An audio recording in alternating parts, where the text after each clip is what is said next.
Good morning friends, welcome back to my channel. সকাল সকাল একটা নতুন ব্লগ নিয়ে আজকের দিনটা তোমাদের সাথে কিন্তু শুরু করছি।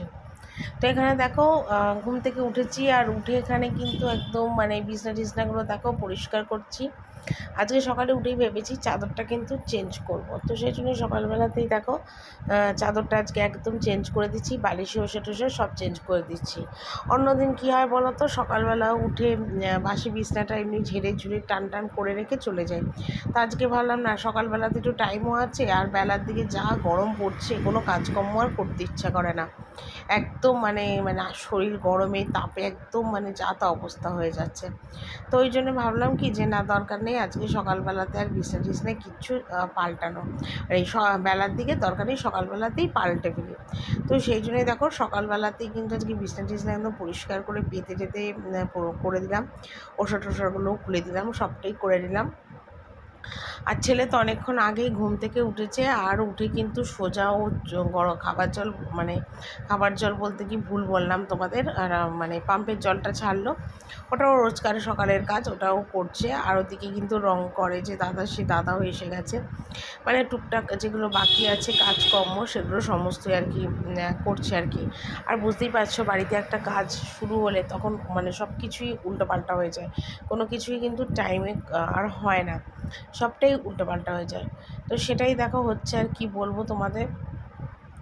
তো এদিকে আমার তো সকালবেলা উঠে রোজকার কাজকর্ম একইভাবে চলতে থাকবে, সেটা তো আর বন্ধ করলে হবে না, সবটাই করতে হবে। আর এখন গরম পড়েছে বলে সত্যি কথা একদিন ছাড়াছাড়ি না বিছনার চাদরটা চেঞ্জ করছি। এত গরম, এত ঘামে না পুরো বিছনার চাদর টাদর না ভিজে যাচ্ছে। মানে কী হচ্ছে বলতো, যেদিক করে শুচ্ছি না সেই দিকে পুরো নাইটি ভিজে যাচ্ছে, চাদর ভিজে যাচ্ছে, এত গরম। আসলে আমার ঘরে তো আর এসি নেই, এসি থাকলে আর এতটা কষ্ট হতো না। আর যা গরম পড়েছে সত্যি কথা, একদম এসির গরমই পড়েছে, মানে এসি ছাড়া চলবে না। দেখো আমাদের মতন কত মানুষের বলতো ঘরে এসি নেই, তারা হয়তো পাখাও হয়তো পায় না, গরমের মধ্যে রাস্তাঘাটেই হয়তো দিন কাটাচ্ছে। এরমও আছে হাত পাখা দিয়ে হাওয়া খাচ্ছে এই গরমে, কত কষ্ট। তাও তো আমাদের লাইট আছে, পাখা আছে, বলো। সেগুলো না আমি চিন্তা করি যে মানে কত মানুষের কষ্ট। আবার কেউ দেখো পয়সা থাকলে তারা এসি লাগিয়ে নিচ্ছে, আর যাদের পয়সা নেই তারা কিছুই করতে পারছে না, এই গরমের মধ্যে এইভাবেই থাকতে হচ্ছে কষ্ট করে, তাই না? তো কথাটা কি ভুল বললাম তোমাদের? একটু ভেবে বলো, ঠিক আছে? আমি অনেক দিক দিয়ে চিন্তা করি, নিজের সুখটা তো থাকবে 100 বার, কিন্তু নিজের সুখের সাথে যে অনেক মানুষেরও কত দুঃখ কষ্ট রয়েছে সেটাও আমি না চিন্তা করি। কারণ আমি তো একটা দুঃখী না মানুষ, সেই জন্য পরের দুঃখটা আমি খুব ভালো মতো বুঝতে পারি, পরের কষ্টটাও কিন্তু আমি খুব ভালো মতো বুঝতে পারি। ছোটো থেকেই দুঃখ কষ্ট অভাব অনটনে বড় হয়েছি, তো ওই জন্য আর সব দুঃখ কষ্টের মানুষদের কথাটা চিন্তা করি। কিন্তু যখন যারা বড় লোক তারা কিন্তু দেখো গরিব দুঃখিনীর কথা কিন্তু চিন্তা করবে না, তারা কিন্তু শুধু নিজেদেরটাই চিন্তা করবে। কিন্তু সবাই কিন্তু আমার মতনভাবে ভাবে না, এটা ঠিক কথা। আসলে কী বলতো, যারা কষ্ট করে জীবন কাটায় বা কষ্ট করে তারাই একমাত্র কষ্টের মর্মটা বোঝে। আর যারা বড় লোক তারা কিন্তু গরিবের দুঃখ কষ্ট অভাব অনটনটা বুঝবে না, এটা কিন্তু স্বাভাবিক। কিন্তু যারা বড়লোক থেকে গরিব হয় তাদের অনেক কষ্ট, কিন্তু যারা গরিব থেকে বড়লোক হয় তাদের কিন্তু অভাব অনটনেরটা মনে রাখাটা উচিত, যে তারা কত কষ্ট করে আজ বড়লোক হয়েছে, তাই না? এটা কিন্তু মনে রাখা উচিত। কিন্তু সবাই কিন্তু সেই জিনিসটা মনে রাখে না। তারা ভাবে বড়লোক হয়েছি, সময় ঘুরে গেছে, গাড়ি বাড়ি হয়ে গেছে, ব্যাস হয়ে গেল, জীবন তো দারুণভাবে কাটছে, তখন তারা গরিবদের আর পাত্তাই দেয় না।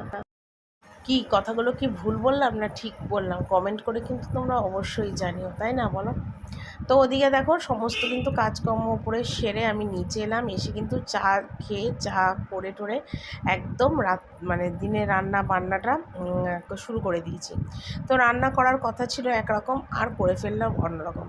তরকারি কেটেছি, তো কেটে কাটা টাটা সবই হয়ে গেছে, আর পরে তোমাদের দেখাচ্ছি। আর এদিকে দেখো মটর ডাল ভিজিয়ে রেখেছিলাম, আর মটর ডালের বড়া করে ঝোল করবো। তো ছেলের জন্য তাড়াতাড়ি করে মটর ডালটা মানে বড়াগুলো তাড়াতাড়ি করে ভাজি একটু অল্প করে, ছেলেকে একটু দেবো, আর তরকারিও দেবো, তরকারি মটর ডালের বড়া এই দিয়ে ছেলেকে সকালবেলা আর কি খেতে দিয়ে দেবো।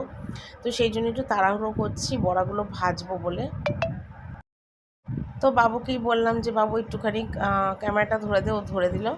আর আজকে না মটর ডালের বড়াগুলো এত ভালো হয়েছিল খেতে, এত ভালো হয়েছিল আর এত সফট হয়েছিল, মানে কি বলবো।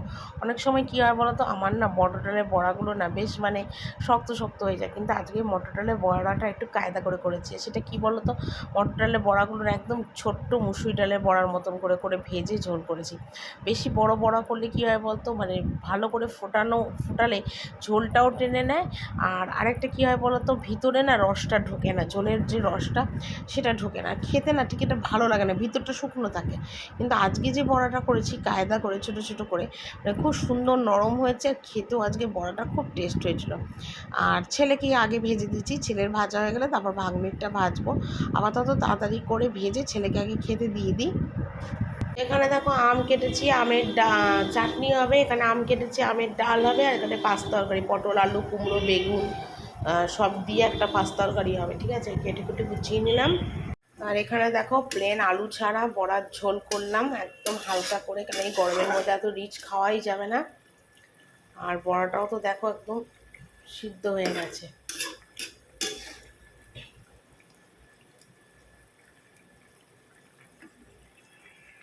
তো এইমাত্র রান্না বান্না করে এলাম, আর এসে একটু বসে রেস্ট করছিলাম, আর পাচ্ছি না এই গরমে। তো প্রচুর জামা কাপড় রয়েছে, সেগুলোই ভাবলাম যে একটু ভাঁজ করে নিই। তোমাদের দাদা ভাইয়ের কিছু জামা কাপড় রয়েছে, আমার কিছু জামা কাপড় রয়েছে, সব আলাদা আলাদা করি, করে ভাঁজ করি।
তো ওপরে জামা কাপড়গুলো গুছালাম, গুছিয়ে নিচে এলাম, আর নিচে কিছু বাসন ছিল। তো একবার ভেবেছিলাম এই বাসনগুলো এখন কিছুই আর মাজবো না।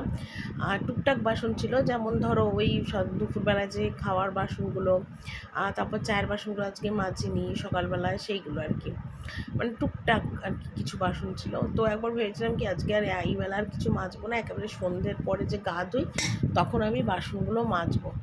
কিন্তু চিন্তা করলাম যে না, ওরকম করলে হবে না, তাহলে আবার দুপুরবেলা খাওয়ার বাসন, তারপরে এঁটো কাটা আরও এক্সট্রা গামলা টামলা অনেক বেরিয়ে যাবে। তো তার থেকে ভালো এখনই করি। তো একটুখানি রেস্ট করে ওপর থেকে এলাম, মানে সত্যি কথা বলছি, এখন মানে রান্না বান্না করার পরে এত শরীরটা ক্লান্ত হয়ে যাচ্ছে গরমের মধ্যে, যে মানে অন্তত আধ ঘন্টার মতো রেস্ট না করে আর কোনো কাজই আমি করতে পারছি না। মানে এত মানে এরকম মানে গরম বোধহয় কোনোবার পড়ে না, আর এরকম গরমে কষ্ট যেন আমার মনে হয় আর কোনোদিন হয়নি।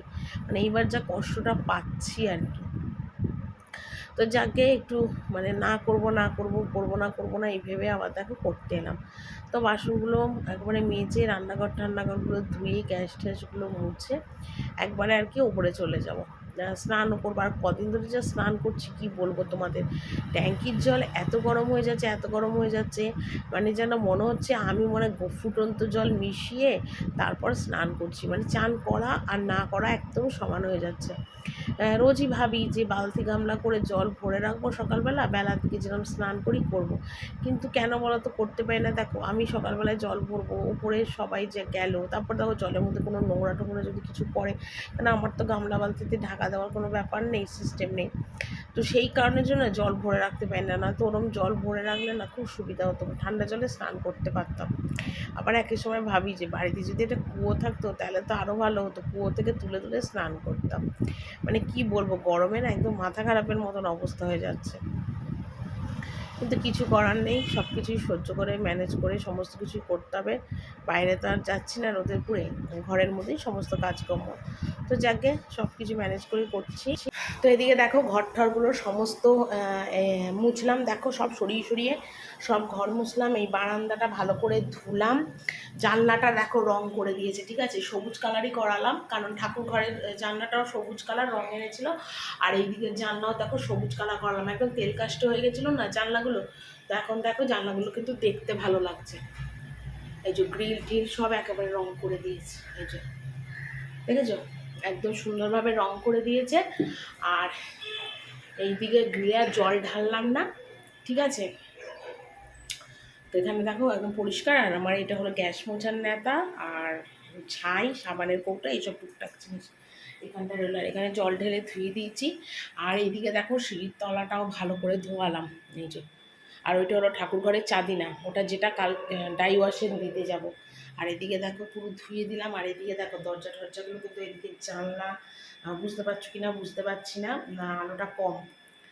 আর এদিকে দেখো গ্রিল টিল সমস্ত কিন্তু রং হয়ে গেছে, এই দেখো দেখেছো, এই দেখো সব কিন্তু একদম রং কমপ্লিট, ঠিক আছে। আর এই জানলাটা এখন ধুলাম, এই যে নেটটা আছে না, এই নেটটা রং করা যাবে না যেহেতু নেটটা প্লাস্টিকের। তো সেই কারণের জন্যে নেটটা ভালো করে জল দিয়ে স্কচ ব্রাইট দিয়ে ধুলাম, ভীষণ ঝুলঝুল হয়ে গেছিলো। তো দেখো একদম চকচক করছে আর পরিষ্কার, ভালো করে একদম ধুয়ে ধায় ক্লিয়ার করে দিলাম। তো এইমাত্র আমি ঘরে এলাম আর চান টান করলাম, তার আগে ঘর ঠর মুছলাম, সমস্ত কিন্তু কমপ্লিট করেছি, করে টোরে নিয়ে তারপরে একটু শুয়ে রেস্ট করছিলাম, রেস্ট করে খেতে গেলাম, তারপরে ফোনটা চার্জে বসিয়ে গেলাম, ঠিক আছে। আর ছেলেকে তো খেতে দিয়েছি, এই যে ঠিক আছে খেতে দিয়েছি। দাঁড়াও তোমাদের একবার দেখিয়ে দিই, ঠিক আছে, ছেলে দেখি মানে দিয়েছি আর কি। দেখো ছেলের জন্য এখন পাউরুটি নিয়ে এসেছি, বাবু পাউরুটি খাচ্ছে। কে ঠিক আছে তো, ওই পাউরুটি আর মাখন দিয়ে নিয়ে এসছে। এই যে এই পাউরুটিগুলো ছেলে খেতে খুব ভালোবাসে, সেই জন্য এই পাউরুটিটাই নিয়ে এসছে। তোমার দাদাভাই নিয়ে এসে সবার জন্যই এনেছে। তো বাবুকে এখন বিকেলে খেতে দিলাম পাউরুটি আর মাখন চিনি দিয়ে, এই খেতে দিলাম। আর আমি তো এইমাত্রই খেয়ে এলাম, এখন নিচে এলাম। আর এখন ঘড়িতে বাজে 8টার মতন। তো নিচে এলাম, এসে এখানে জল রেডি করলাম, এই দেখো 1 ডেচকি জল রেডি করলাম। এটা বসাবো ইন্ডাকশন ওভেনে, ভাগ্নির জন্য একটু ভাত বসিয়েছি এই যে ইন্ডাকশন ওভেনে। তারপর দেখো সব ছোটো ছোটো 500 যে জলের বোতলগুলো হয়, এই সব নিয়ে এসেছি। এগুলো না সমস্ত জল ভরে ফ্রিজে রাখবো, অল্প অল্প ঠান্ডা হয়, একটু জল মিলিয়ে খেতে পারি, সুবিধা হয়। তারপর দুপুরবেলার বাসন, চায়ের বাসন, টুকটাক করে অনেকগুলো বাসন বেরিয়েছে, সেগুলোকে এখন মাজবো, ঠিক আছে। আর রাত্রিবেলাতে ওই রুটি হবে আর বড়া আলুর ঝোল রসা রয়েছে, বড়ার ঝোল, বড়া ওই দিয়েই খাবো। আজকে রাতে কিচ্ছু রান্না করবো না, সবাই বলছে একটা কি দুটো করে রুটি খাবে, বেশি খেতেও পারবে না, পেট প্রচণ্ড ভার। তো সেই কারণের জন্য আর কিছুই রান্না হবে না, এই হবে, ঠিক আছে। আর চলো আমি কাজগুলো একটু সেরে নিই, খাবার জলগুলো করি, পরে আবার কথা বলি। তো এখন কটা বোতল জল ভরবো, জল ভরার জন্য বোতলগুলো ধুয়ে নিয়ে এলাম, এনে ঝপাঝপ করে জলগুলো একটু ভরে নিই।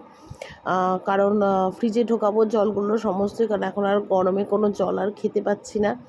এখন সমস্ত এইভাবেই আর কি জল ভরছি আর ফ্রিজে ঢোকাচ্ছি। তবে একদম জল খাই না, একটু ঠান্ডা গরম জল মিশিয়েই কিন্তু জল খাই। তাও তো আমার গলা ধরে গেছে, গলার যন্ত্রণা মানে কি বলবো আর, কানের যন্ত্রণা সব মিলিয়ে মিশিয়ে একাকার আমার হয়ে গেছে।